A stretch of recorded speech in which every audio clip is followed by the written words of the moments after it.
This evening, leaving the house to come over here, just closing the door behind me, there was this immediate, strong cold.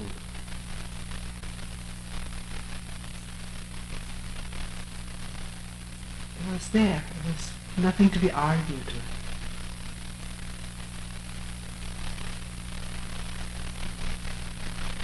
And walking along the lit highway, through the gate and down to the lake, away from the artificial lights,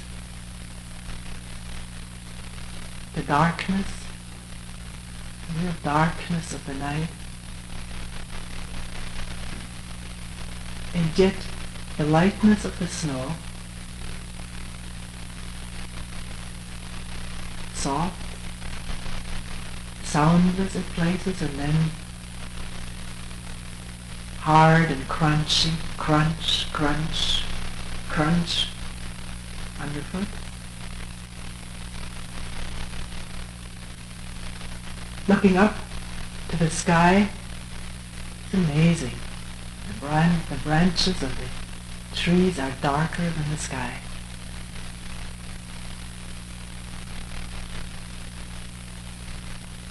And then the indescribable beauty of the stars. So many of them.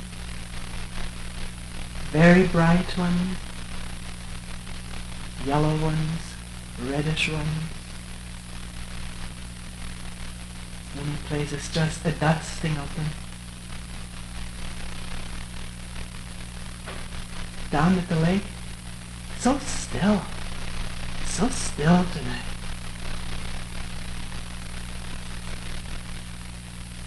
And across the lake, the lights are untouched across the water. Just one bright shaft beside the other.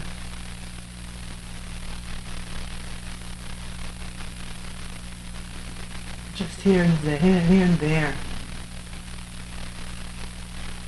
the water washing up the shore and over the pebbles.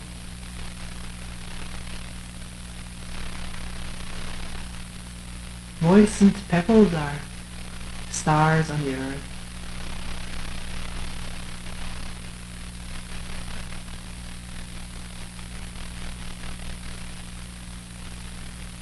What do we come here for?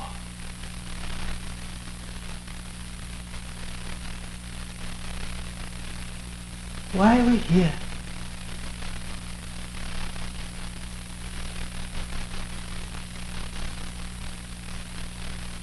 As many people as there are here, there are probably as many individual, personal reasons for being here.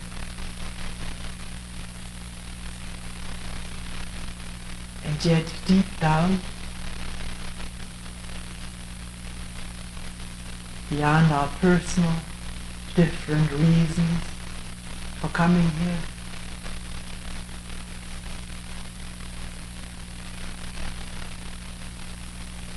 something that's common to all of us,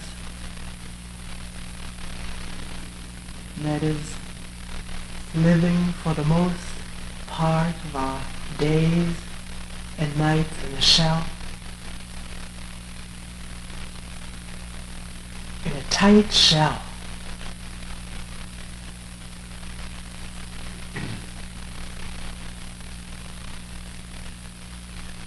Many times, unbeknownst to us, there's this shell, and yet we feel it indirectly, its pain, its fears, its antagonism, its isolation.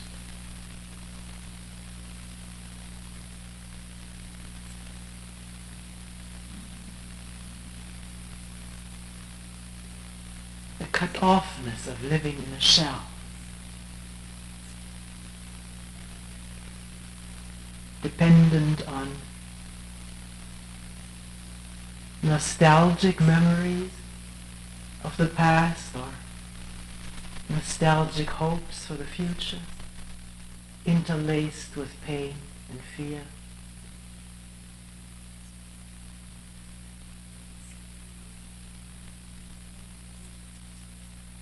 No, when you live in a tiny room, you can't see the sky. Can't feel the breeze which moves freely. Can't feel the ground under your feet as a rug or linoleum tile, or maybe a precious wooden floor. But it's removed from the earth. And there are walls left, there's a wall right, there's a wall in front and one in back, and there's a roof over your head. I'm not advocating living outdoors. Not in this weather. But you see that if you live in a shell, you can't see the sky. You're caught. You're caught in the enclosure. It's a fact.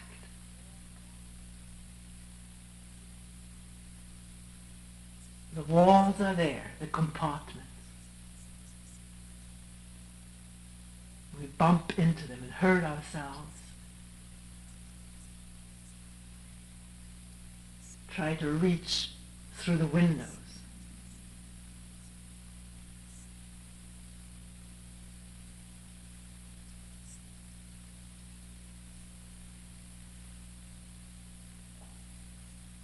How would this one get out? Is it again a nostalgic thought?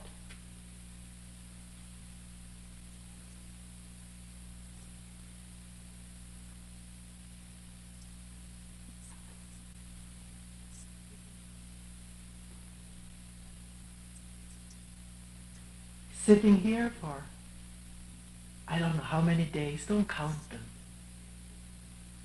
If you count them, you either want the end to come soon or at the end you want more. It's not the amount of days.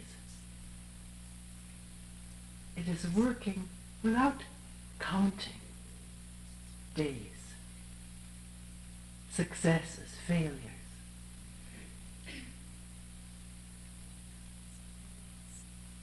But right here, caught in the shell of our patterns, ways of thinking, feeling, remoting, reacting, caught in that and yet questioning, attending, listening,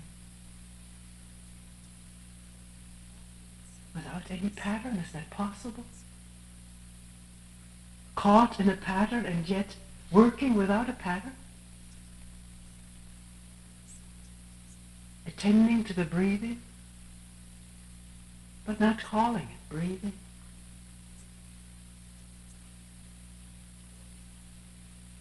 Or just attending without knowing, questioning who am I or what is this or move.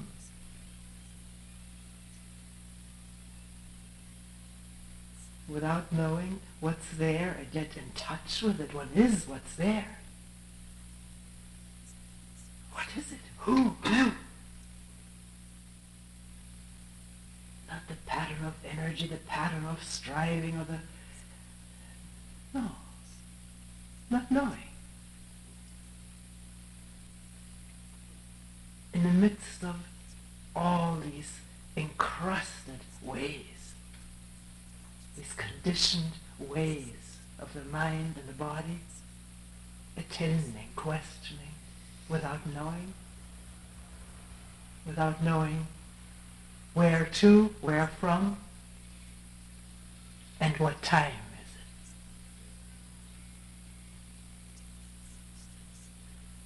it. Don't know the time.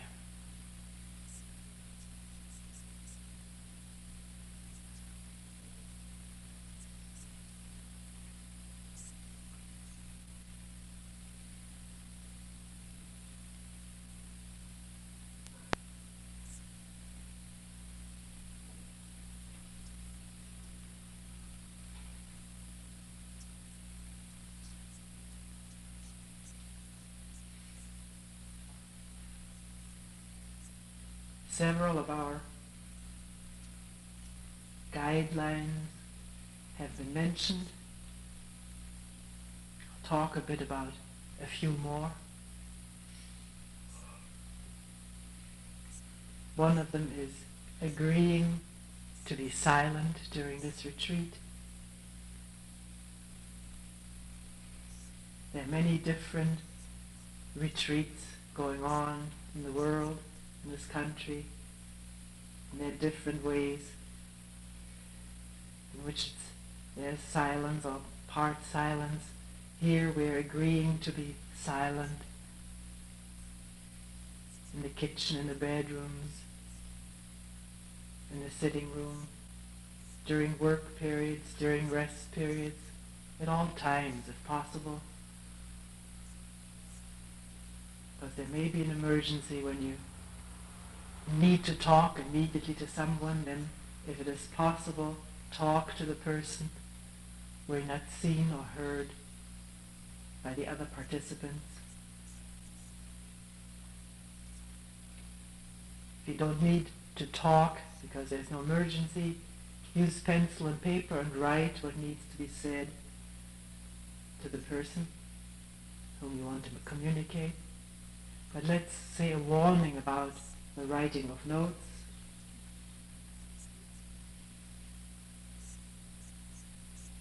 This can become a new occupation, to express oneself in writing and to just watch it, whether this is the case, that one has found a new existence in writing notes.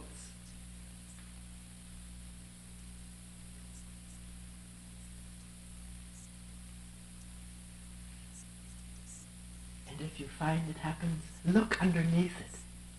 Turn the stone up and see what's underneath.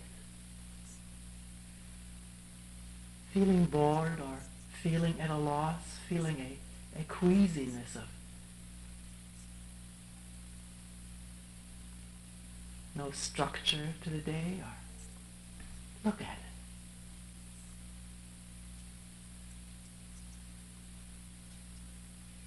So that no pattern goes undetected, whether it's on the surface or deep down. We function on many layers, on many levels.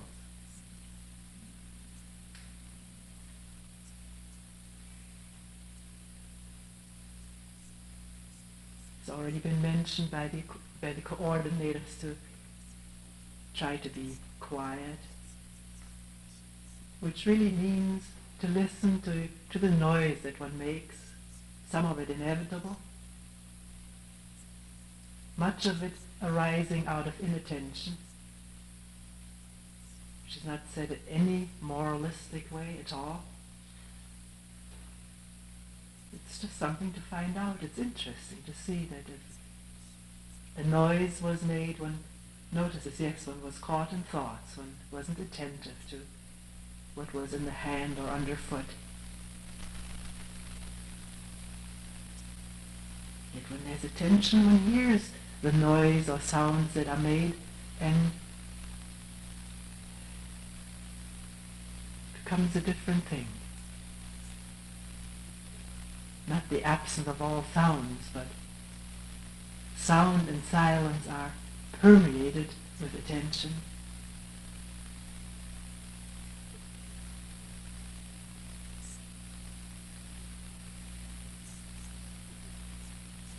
People have different sensitivities at different times. For some people it's very difficult to sleep restfully when there's a lot of noise going on. The way it was put is, well, this person is different from me, but maybe it's possible in a retreat, being in the same room with other people, to realize one is those people. The sleeper is me. When I'm not there thinking I can do what I want or I've got my rights to, when that is not there, then one is just that person sleeping, and it's quite clear What is needed to make that sleep possible? To be as quiet as possible. There's no rule in that. There's only a perception without self, which comes easily when one looks and listens with an affectionate interest.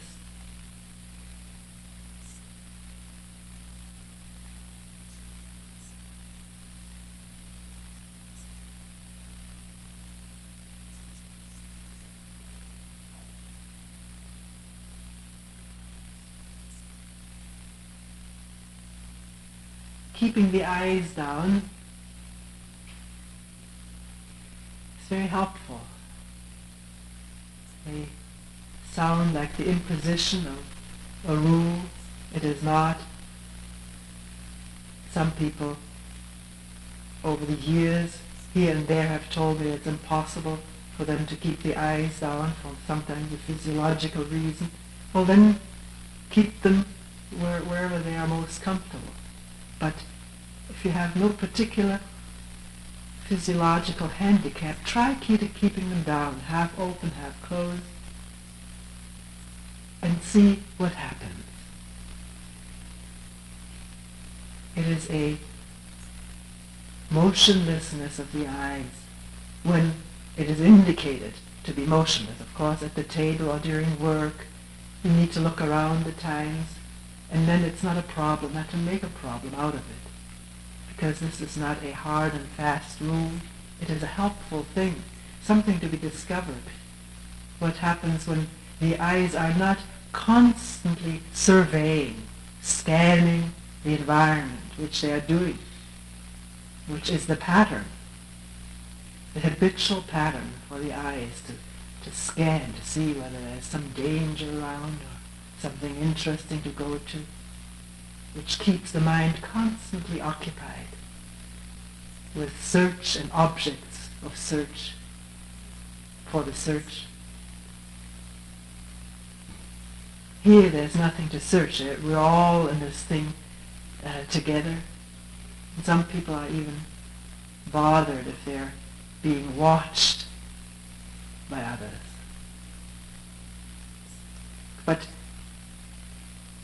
that is for somebody too to look at. Why is one bothered by this? But for yourself, if you're constantly watching other people, the mind stays at a very superficial level of evaluating people, comparing oneself with them, wondering what they're thinking. It is the same pattern which we follow throughout the day and night. Not to look, just to have the eyes half open, half closed, and not the eyeballs rolling back and forth underneath the shutters. It's a different thing. One doesn't know what the other person looks like at this moment. Does one need to know? Or is there a new depth of being? Not needing to know, not needing to hang on to. What things and people look like all the time. There's so much self involved in this. Self-maintenance, self-assurance.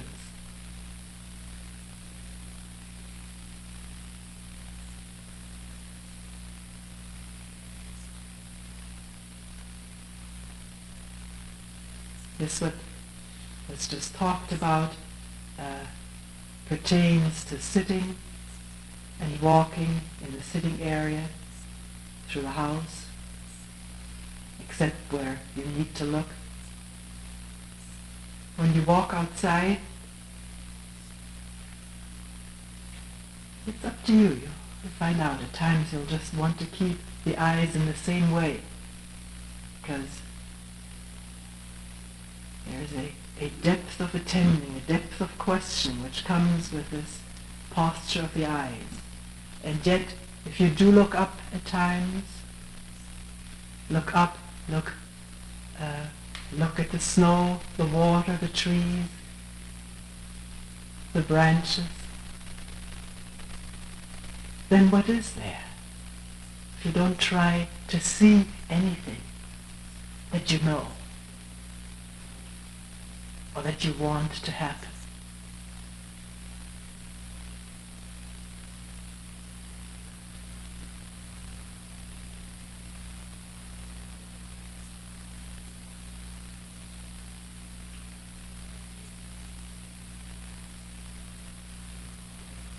Before mealtime, every once in a while, when there is time, after meetings, we'll say a few words about eating.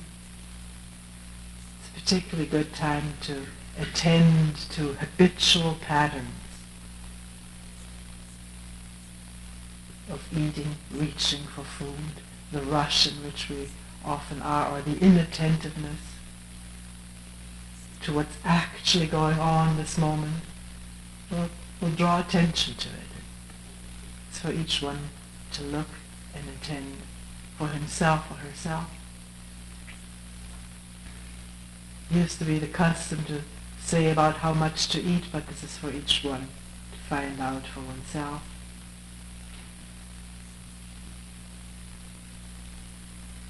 Eating a lot, mind gets quite dull and tired.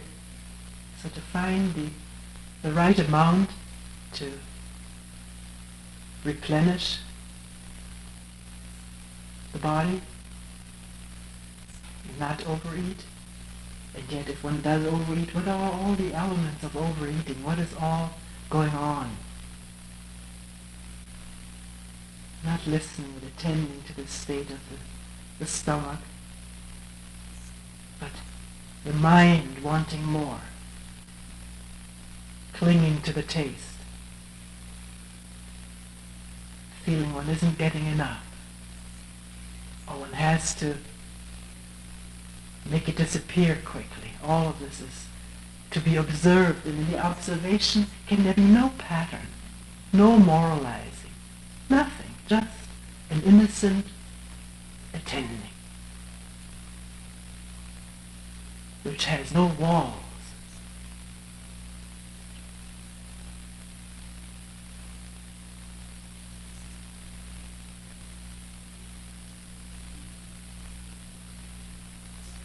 About sleeping, getting rest. There are, throughout the day, rest periods, which can either be used for that, or one can continue sitting, going for walks, running. It's possible to be independent in this, independent of what others are doing, who may be feeling different at this particular moment.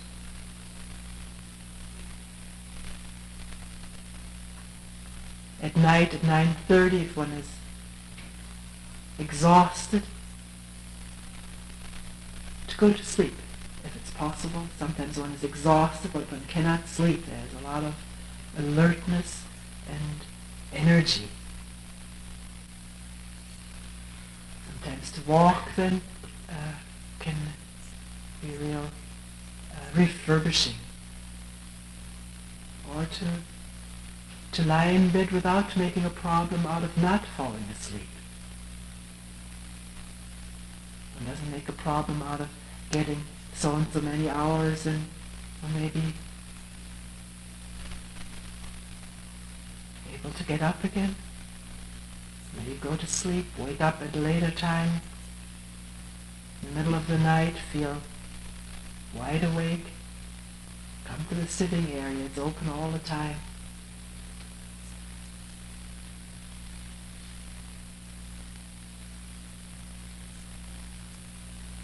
What is tiredness?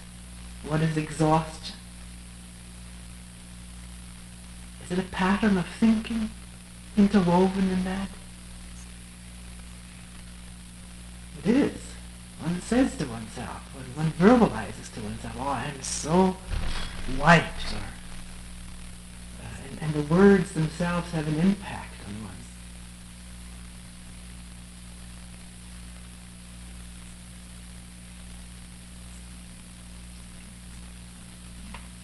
So when you go to rest, or you sit up, can it be free from habitual patterns.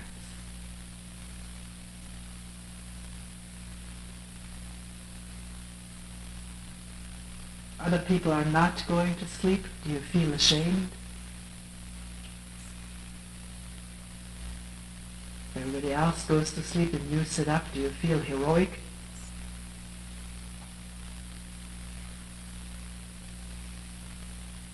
Don't say yes or no, but look at images that come up, see them and question deeper than the image.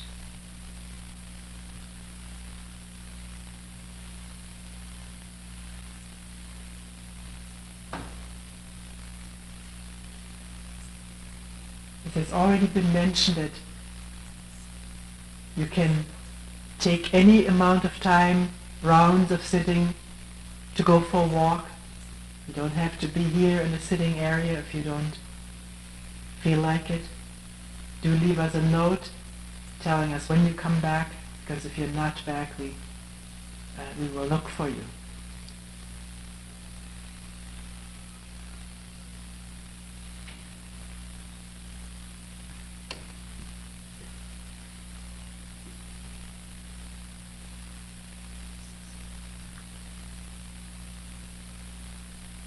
One person recently mentioned to me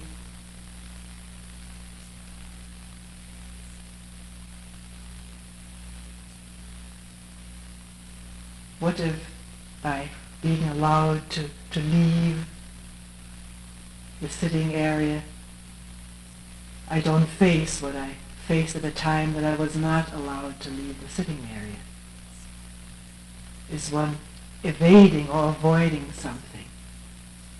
This is for each one to find out.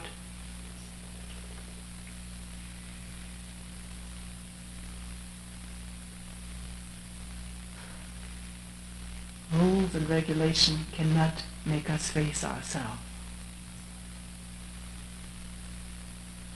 Can one face oneself as one is taking a walk? Does the question continue, the attendant?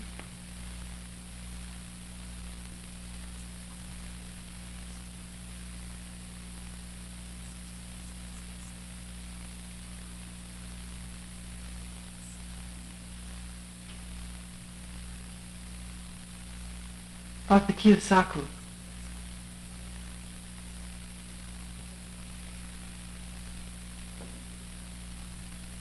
Depending on whether one went to many previous sesshin in different centers, or this is the first retreat,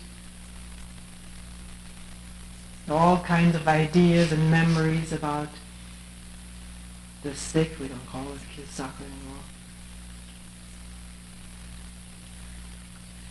And patterns. Some of them sit deep.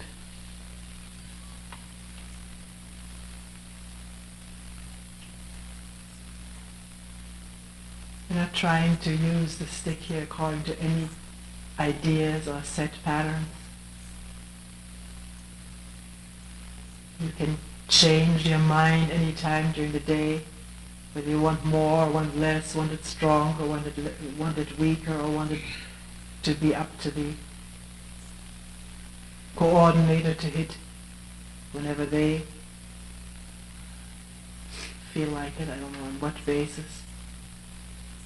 Maybe they don't know themselves.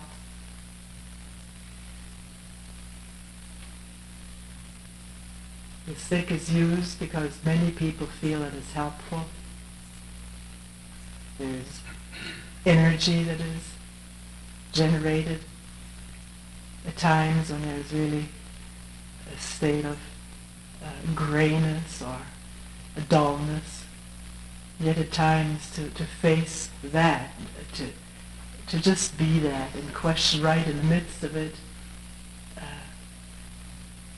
can reveal the same kind of energy as a hit on the shoulder.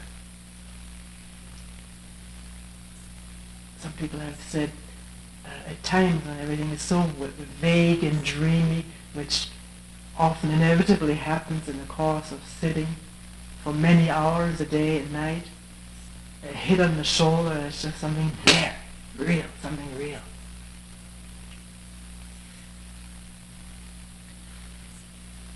So, blasting the dreaminess asunder. There's nothing magically intended with the stick, nor comes from it, except what one puts into it with one's fantasy. It's a hit on the shoulder, or two of them.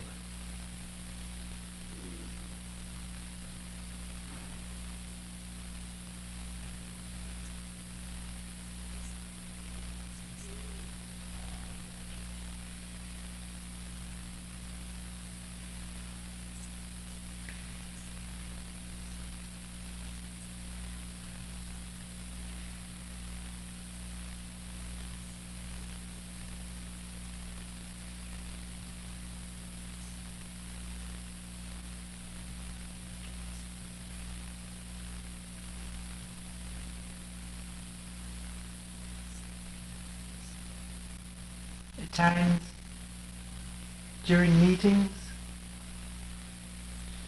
come down from the meeting room, walk through the sitting area. People have asked me about that, wondered what I'm doing, whether I'm judging postures, evaluating people's mind states, listening to vibrations emanating from sitters.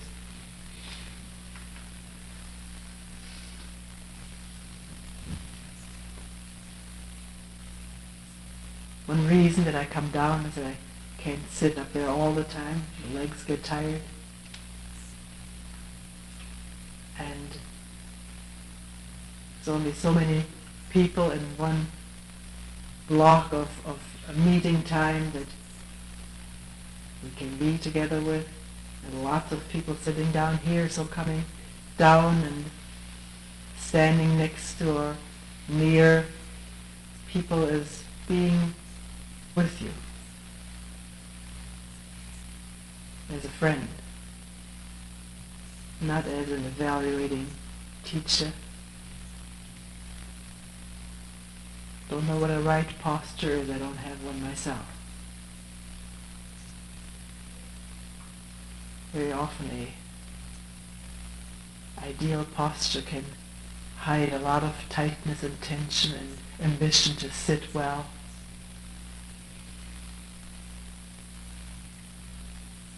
If you do like to be adjusted, let me know. Some people say that it's really a help. Sometimes the breath can travel freely through the body. Times I will do it myself. Very rarely, because I found over the years that people usually interpret it as being corrected.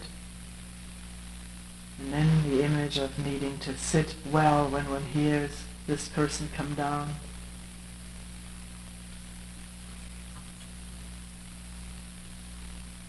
In starting a round of sitting, find a posture into which you can relax. You don't have to keep up full of effort and strain, and then forget about it. Although sometimes people ask if I find that I'm sort of sinking together, is it all right to straighten the back again? Of course it's all right if one does it not jerkily so that the person left and right is disturbed by it, but slowly sitting up again. It can be really a freeing thing for the breath, for the organs, for all of oneself. But if one constantly watches the posture, then there's a real duality set up, the watcher and his or her posture. And a conflict, and comparison, ambition.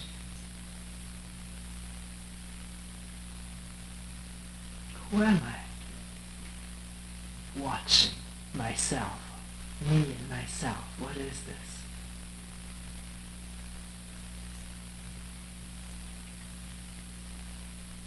And attending to the breathing or just attending without knowing, questioning who, moo, or what is it? Is there anyone there?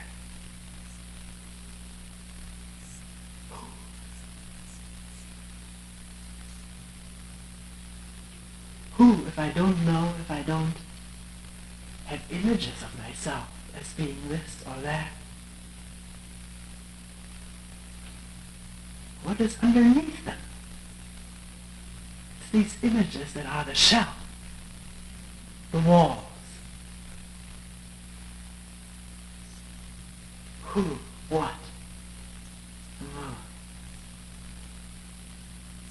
are listening without knowing.